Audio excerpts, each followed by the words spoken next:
So it's really now that Todd is out of the house, we can talk freely about love, right? Um, yeah, so I find this chapter to be very interesting because, as we discussed already, my chapter is very directly in dialogue with Todd, so that's why I'm coming to speak at this point. And that last little exchange between Todd and I think, figures a little bit of what I'm going to talk about here. So my chapter is titled "Why is the Death Drive Not Identical with Being Towards Death?" And playing off of that discussion that Todd and I just had, I think I would summarize it as this tension between being stuck on consciousness, the way of achieving isolation in the existentialist sense, as opposed to this unconscious outpouring or spilling out that characterizes, I think, more of what I was leaning towards with this question of love. So, uh, I'll discuss the chapter. I find the chapter is actually very rudimentary, so there's only so much I can say without really repeating the rest of the chapter. But I'm gonna focus a little bit more on the very short section on love, to give something that you wouldn't get in the chapter, but it's implicitly there. And love is ultimately the central question of a lot of my research. I think Todd and Julie would know this more because I studied with them in the past. When I was working on my master's and when I was working on my PhD, I was very much focused on the question of love as aside for emancipatory potentials. I was engaging very much with the like Mark Fisher, Frederick Jameson, Slavoj Žižek question of it's easier to imagine the end of the world than the end of capitalism. And so for me, at least conceptually, structurally, love comes to represent this opening to radical otherness, this potential opening for also something that could transform itself into political imagination. So love is a topic that has a lot of like centrality for me that you only kind of get a peek of towards the end of this chapter. So the chapter itself is pretty rudimentary. The first part is I just give you a historical background of the history of these concepts of the death drive and being towards death specifically, not so much in their conceptualization, but the interactions between the historical players that were at play in the development of psychoanalysis and existential philosophy. So the primal scene for us in this respect would be Heidegger and Freud. Freud historically was pretty disregarding of philosophy. He didn't have that much of an interest of it other than as a Weltanschauung, which means that he kind of put philosophy in a very like contained point of view, like a little corralling of philosophy just aside. So whenever philosophy comes up in Freud, it's almost just as a curiosity, if anything. Doesn't entertain in much more than that. With Heidegger, there's more of an explicit commentary on Freud. It comes up in some of his seminars. Particularly, I think these are the seminars that Medard Boss helped facilitate and edited into publication. And so with Heidegger, we have an explicit rejection of Freud. For Heidegger, Freud is a neo-Kantian scientist, but he means it in the derogatory sense of scientism. So for him, he's ultimately a thinker that is falling prey to the ontic appropriation of being under a technical ontology. So he would be overlooking the entire domain of the poetic ontology that Heidegger is trying to basically unlock as a way of thinking ontological difference. So for him, Freud is essentially just working against that. This historical background of this primal scene does get reproduced later on in people that go on to adopt Freud and Heidegger in their own respective terms. So in the end of the more Heideggerian perspective, I find people like Ludwig Binswanger and Medard Boss, who I find tend to lean towards stepping away from Freud into adopting more of these Heideggerian ways of thinking. So in the case of Binswanger, he's very interested on what he would call ontic anthropological psychiatry. So he would be taking on Heidegger's ontological structures and trying to apply them in a context of dealing with a psychoanalytic subject, or at least what he thinks is a psychoanalytic subject. And then in the case of Medard Boss, he comes up with the concept of Dasein analysis. And for him, this is supposed to be a humanistic alternative to psychoanalysis. So the problem they usually tend to have with Freud is the extent to which Freud shakes up the sense of autonomy or centrality of like Cartesian subject, if I were to put it playfully. So the decentralization of the subject tends to be a major issue for them. It tends to be something that, at least for them, it does away with the kind of responsibility or ownership of oneself that would characterize, at least for them, what's significant about what they see in psychoanalysis. And notably, both Binswanger and Boss, when they engage with Heidegger, they focus on concepts like being with others and care. They very explicitly dismiss the death drive, so they are part of that generation of early psychoanalysis where folks started departing or cutting ties with Freud over the question of the death drive. Lacan comes quite a bit later, in terms of like just the history of those generations of psychoanalysis. So for Lacan, he's doing this famous return to Freud. He's in a way restaging Freud and trying to unearth something fundamental to Freud through his own subversions. So we find a sort of undoing of the scientism and the resistances to philosophy that we find originally in Freud. And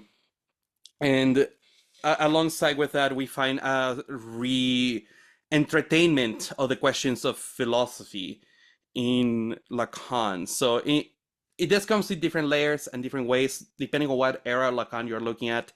His outlook and regard for philosophy might change to some extent. Notably, in Seminar 11th, he has some comments on philosophical truth as something that gets foreclosed in the instating of science, for science to operate as science. I find this is something that also has been adopted into other ways of thinking. I think implicitly that's something that is at hand in Heidegger, at least when he talks about aletheia as a way of engaging with truth as disclosure of ontological difference. But also in people like Hélène Badiou, who do take a perspective of ontological difference, but is also, funnily enough, quite different.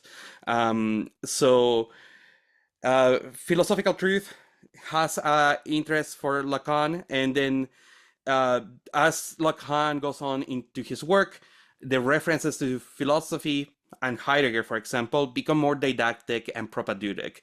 So in a way, they become more of a prop to help prop up psychoanalysis as opposed to the other way around.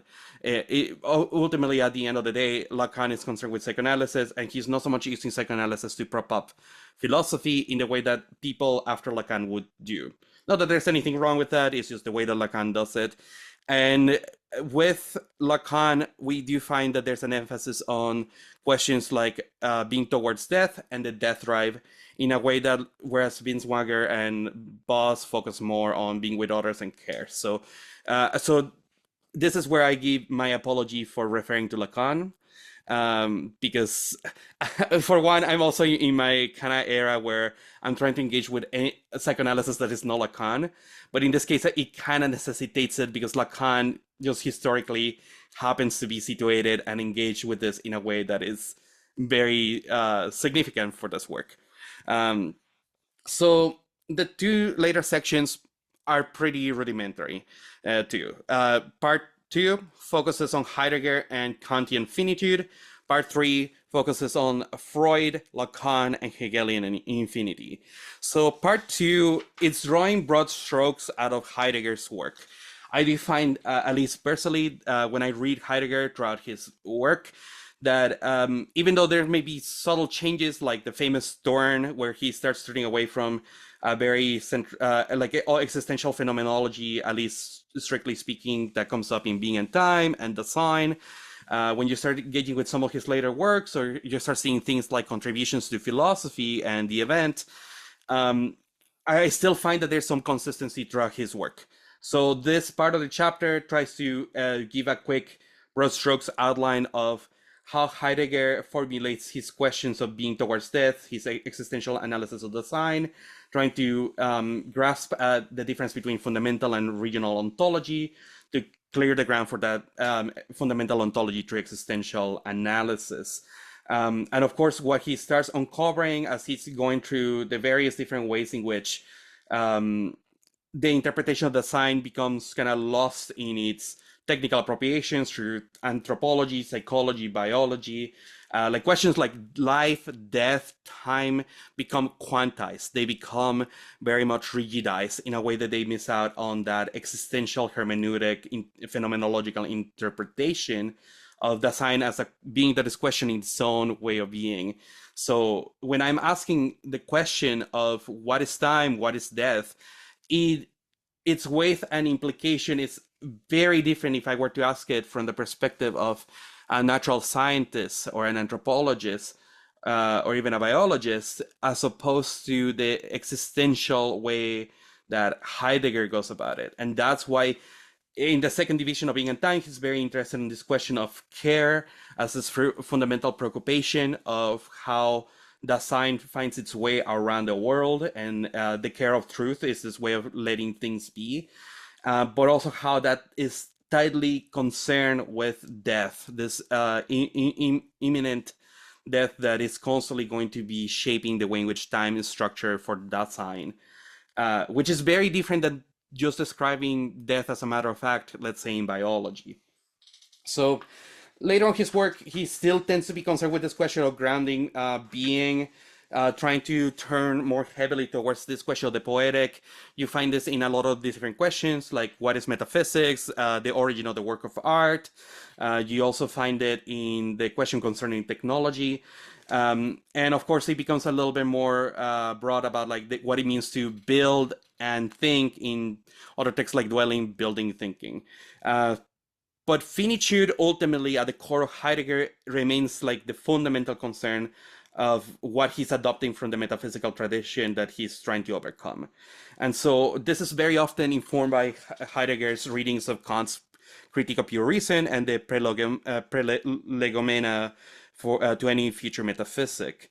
So for Heidegger, he's essentially pointing out for us the restlessness that is inspired in the sign, in its confrontation with the existential nothing that it starts stumbling against. And so for him, the horizon of existential finitude is what is ultimately crucial to the experience of the sign. It's philosophical practice of being and death, the turbulence to any sort of comfort and assurance that any encounter with aletheia or truth as disclosure shakes up. But one of the things that becomes notable, especially if you read very early in Heidegger, like pre Being and Time, is that influence and concurrence of his readings of Kant, his seminars on Kant, and his development of Being and Time, as well as his tension with Kant. Because ultimately, Kant, what Heidegger admires of Kant is his questioning of the tradition of metaphysics by emphasizing finitude, at least in the Critique of Pure Reason. I think what follows in the rest of the Kantian project is something that Heidegger is more attention with. So I'm thinking here the Critique of Practical Reason or the Critique of Judgment or other texts like Religion Beyond the Limits of Reason Alone. So for the problem ultimately Heidegger finds with Kant is that Kant ultimately loses the thread of finitude when he's trying to get into his bigger ambitions of the ends of reason through practical and aesthetic philosophy to try to aim towards the infinite, or this inclusive project of cosmopolitanism, and even things like pure rational religion, which takes the focus of Kant's later work. So this is how much Heidegger ultimately cares about finitude, to the point that like the thinker that's considered to be the thinker of finitude par excellence, at least to Heidegger, betrayed it, and he's trying to do a corrective of that.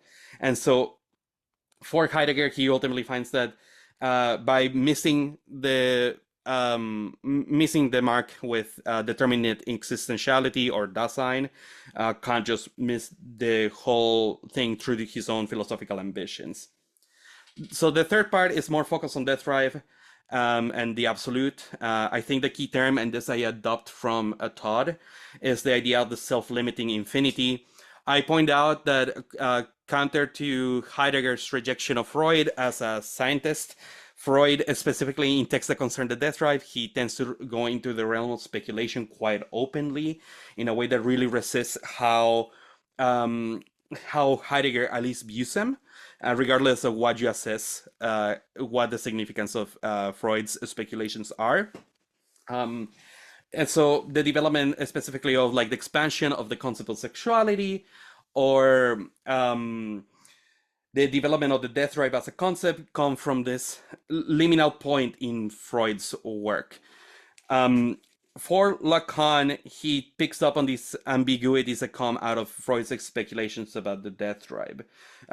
Notably, in the Ethics of Psychoanalysis, Lacan, and I quote here, simply tells us, I simply want to say that the articulation of the death drive in Freud is neither true or false. It is suspect, and that's all I affirm. End quote. So Lacan starts pointing out for us that death drive and life drive kind of have, as you see them develop in Freud, they kind of seem to play one and the same function.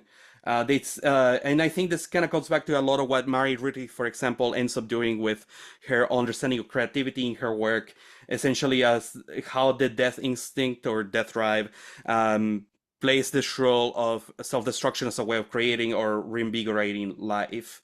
Um, and so, in a way, the death drive creates as much as it destroys, which also feels like a throwback to Sabine Spielrein and the way that she herself was formulating the death drive in her work. Um, what I find interesting with what Lacan does with this is this idea of how is it that the subject creates its own stumbling blocks, its own limits, and how essentially through the introduction of the signifier and the sexuation of the subject, you go from having this shapeless, unformed lamella, this sort of polymorphous sexuality, and starts giving it form the moment that there's an introduction of something that starts compelling it to have to structure itself around like an underlying contradiction or contention, and coming up with a way of coping with that. And so for me, the question, and this is where I find that the death drive starts being very much in touch with concepts like the absolute idea or absolute spirit in Hegel's work, is because each of them is a way of expressing infinity through their own self-limitation. In the same vein that like Lacan would say something like truth structured like a fiction, I would say that the absolute is structured like finitude, or like the relative. It is through the relative, the finite, that we encounter the infinite and the absolute. And so the very concept of infinity here is very much characterized by finding a way of like the overcoming by the very limits that are imposed in front of us or self-imposed. I find that Hegel gives us very evocative descriptions towards the end of the phenomenology spirit of something that gets later characterized as subjective destitution in Lacanian psychoanalysis. So Hegel gives us descriptions like letting go or knowing one's own limit. I know that Todd specifically really likes a knowing one's own limit description. And so we find ourselves at this very interesting point where, whereas Heidegger is trying to get to this point of getting over the metaphysical tradition, Lacan starts reclaiming it, and reclaiming it in a very interesting and didactic and playful way that sees it is still doing something meaningfully for us. It's in the same vein that when Lacan tells us or talks about the notion of God being dead, he always kind of has this addendum that God may be dead, but God is unconsciously still there and persisting. How even, for example, in the case of science, like science might try to kill God for all he wants, but it's still structured like a theology in an underlying way. I find that he's essentially adopting the metaphysical tradition in a way of reclaiming this. And Alenka Zupanczyk specifically has a very interesting way of wording this. In an interview that she did with Frank Brude and Nagon Hamza. So I'm going to quote here from her because I think the way she puts it is just delightful. It is not that these metaphysical notions themselves are problematic. What can be problematic in some ways of doing philosophy is the disavowal or effacement of the inherent contradiction, even antagonism, that these notions imply and are a part of. So whereas Heidegger is trying to overcome those contradictions or sees them as something inherently bad, Lacan leans into them. And I think he's leaning into them, and this is what leads me to the question of love, is why we're concerned with questions like the non-relationship in sex or love as this sharing of lack. Because this is ultimately that lack, that failure, that contradiction becomes the prospective space for any meaningful question of love. So This leaves us in a very interesting perspective and kind of comes back to the question that I was asking Todd prior to the presentation. How does this have implications for the conceptualizations of love that come out of existentialism and psychoanalysis? In my case, I didn't so much focus on Sartre the way that Todd did. I'm really glad that Todd addressed that. But if I look at someone like Binswanger or Medard Boss, they tend to focus more on being with others and care as a place of love. That's how they adopt Heidegger as a way of trying to conceptualize that in their own humanizations of psychoanalysis. But it is really worth noting that even Heideggerian love is caught up in finitude, in solitude, as it sees it as the plenitude of being. The way that Todd described it is as being stuck in unconsciousness, and I think that's pretty apt. But in order to love, and this is me playing off of a description that Alain Badiou gives, in order to love, it takes at least two. So without that, you don't really arrive at much of a significant concept of love, at least in my opinion, because you just end up dealing with just the pure limitation or the achievement of isolation, which I think misses the question of love, at least for me. What I find interesting about this question of love is that, and this is where I'm gonna depart from the chapter a little bit, is that it's an interesting point where you can start describing something that I would characterize as transfinite, because you see this edge between existential finitude and the self-limiting infinity of the death tribe.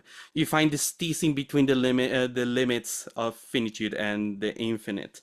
Coming back again to what Todd and I were briefly chatting about Hegel's early fragment on love. So in Lacan, we find this interesting description oftentimes about how people look at Lacan and the question of love.